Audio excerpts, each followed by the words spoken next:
তাহলে আমরা কি করতে পারি?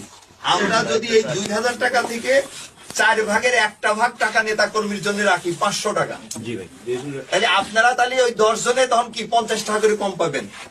200 টাকা 150 করে নিবেন ঘরে।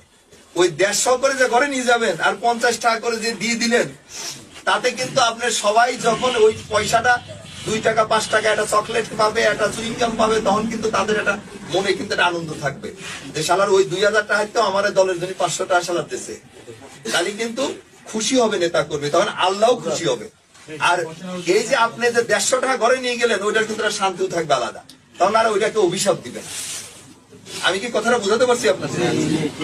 সেটা আমার কথা হাট বাজার ওএমএস ডিলারও দেখছেন তো চাঁদা তুইলা চাঁদার টাকা কিভাবে ভাগ করতে এবং কিভাবে কি করতে সবকিছু নেতায় শিখাই দিতেছে। তাহলে দেশটা কিভাবে চলতেছে একটা চিন্তা করে দেখেন তো।